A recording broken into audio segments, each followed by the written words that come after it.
Everybody, welcome back to my channel. I'm Amberlynn. We read books. I read books and we talk about them.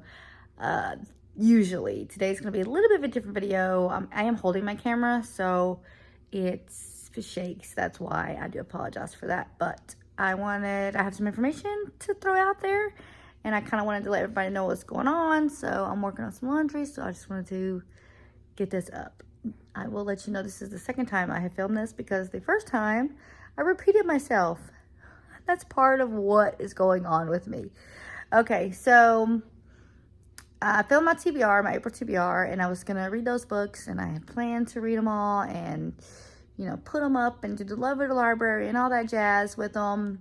However, things have happened within the month. I did read Genesis, woo-woo, and I finished the Lima Bean book that I had read with my daughter. That's it.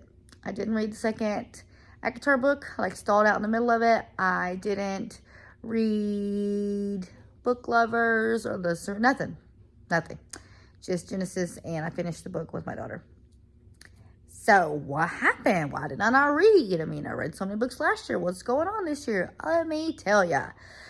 So about a year ago, I was diagnosed with hydrocephalus, which means I create too much cerebrospinal fluid, and it collects in the ventricles in my brain, and then the ventricle gets so big that it puts pressure on your brain, and it causes multiple symptoms, one of which is bad memory, which is why when I filmed this the first time, I literally repeated myself and didn't realize it till I went to watch it back when I was going to post it.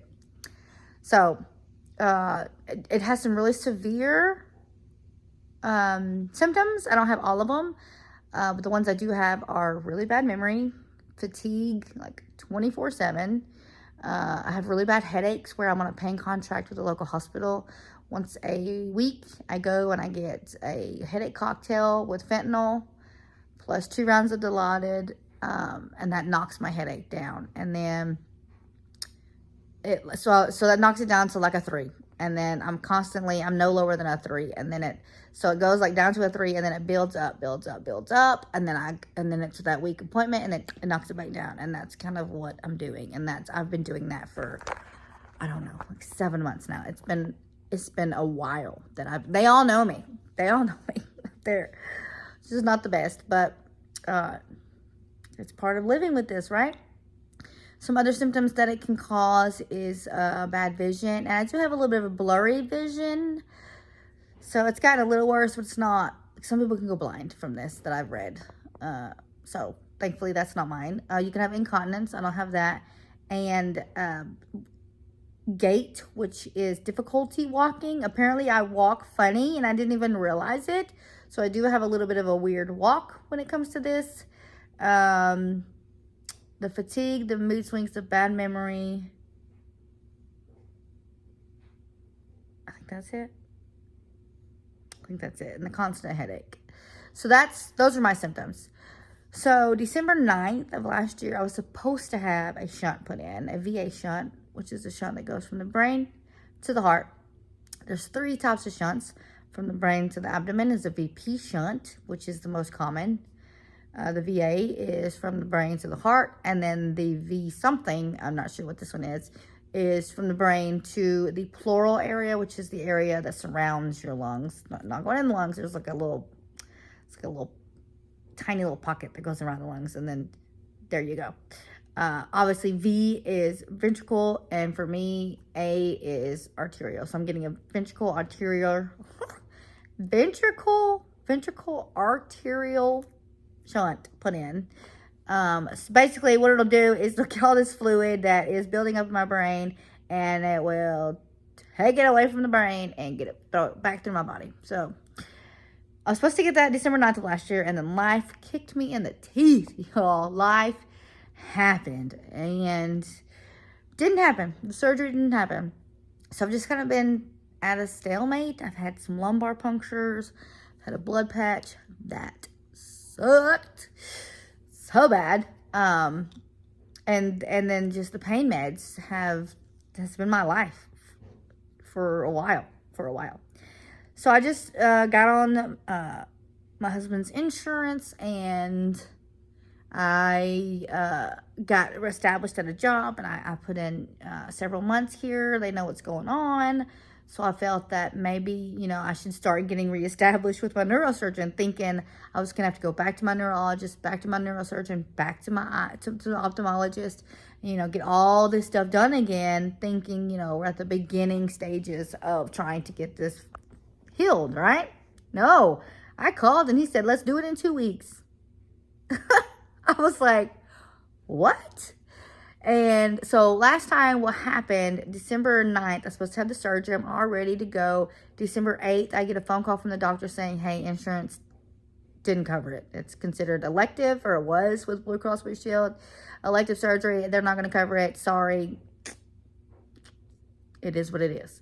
So I didn't really get my hopes up. I was just kind of planning for that to happen again. I do have different insurance now, obviously.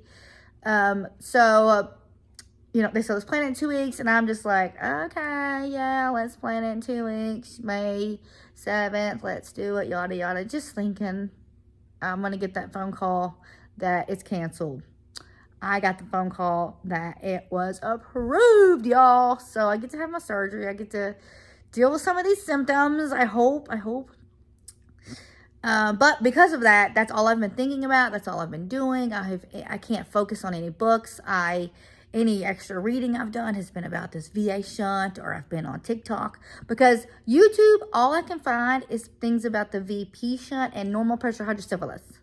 I don't have either one of those. I have high pressure hydrocephalus, and I don't know if that's different than IIH or IHH. Arterial hypertension something. But my neurologist told me that I have high pressure hydrocephalus.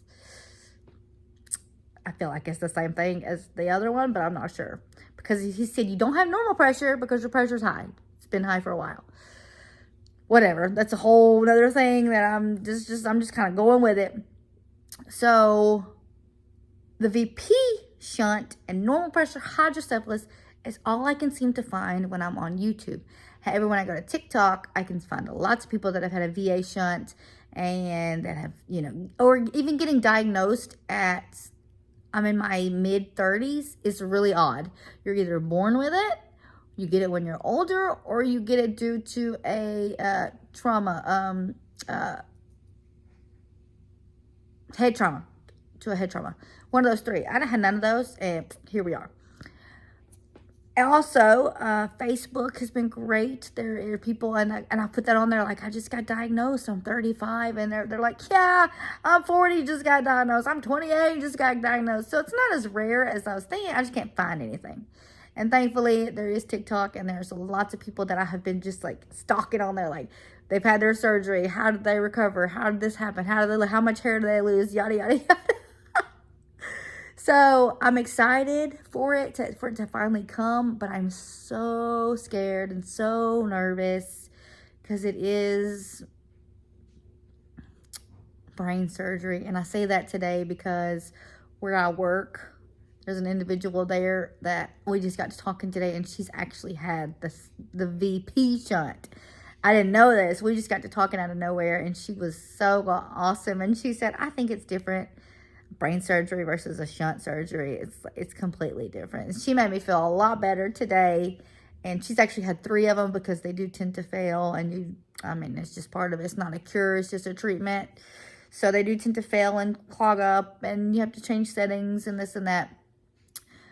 But she did make me feel better that it's not really brain surgery or heart surgery. It's just a little stent surgery. But with that being said, if anyone has hydrocephalus, has had a VP, VA, V to the lung, any of these shunts put in, I would love to know how it went. I would love to know recovery time. The information I got is I have to be there at 5 a.m. Surgery's at 7 a.m. He said the surgery should take 30 minutes. I should be in recovery for 2 to 3 hours, and then I'm going home. So I'm leaving the same day, which is scary. Is that not scary? That's scary to me. Like, monitor me overnight, please. No, but I'm not going home. I'm not going to my house. I'm going to my mom, and she's a nurse. She's been a nurse for ever. Since I was in kindergarten. So for 30 years, she's been a nurse. So going probably to the best hands possible. And then so it's on a Wednesday, and then I go back to work Monday. Hopefully my work understands if I don't go back on Monday. I have that leniency. But my doctor did say that I could go to work. So there is a small aspect of my job that I can't do for at least 2 weeks, he said, till the incision heals. But other than that, I mostly work a desk job. So that's all good news. And then from Wednesday to Sunday night, I will be at my mom's or my grandma's. They live on the same land. But when my mom goes to work, I'll be at my grandma's house. And then when my mom gets off work, I'll go back to my mom and back and forth. So me and my grandma will kind of take care of each other, because she has some stuff that I can help with, and then she can watch and make sure I don't have a seizure or just anything that we're supposed to be watching out for. She can be there and watch out for it. So, I'm sorry this is such a long video, but I just wanted to explain why I have not followed through on my TBR that I was so excited about reading. But I will read those books eventually. I'm sure they will get thrown on a TBR later. When this is all over with, I'm going to try to get back. I'm going to get back into reading normally. But it's just like this weight on my shoulder and this fear. And I just want to read and study as much as I can about these shunts and what to expect, that I just can't even focus on those other books. But yeah, so that's what's going on. If you're stuck in there this long, thank you so much for listening to me ramble about my fears and all that stuff. Again, if you know anybody or you've had the surgery or anything like that, please leave a comment and let me know anything. And then after it's over, I will definitely give everyone an update and let y'all know how it all turned out. And then maybe if somebody gets diagnosed with it, I can help them in the future and tell them, hey, it's not that big a deal. I was worried and nervous and everything too, and it's nothing. Right. Okay, thank you guys. Again, sorry for the shaky video. Thank you guys so much for watching. And don't forget, tackle those TBRs. Bye.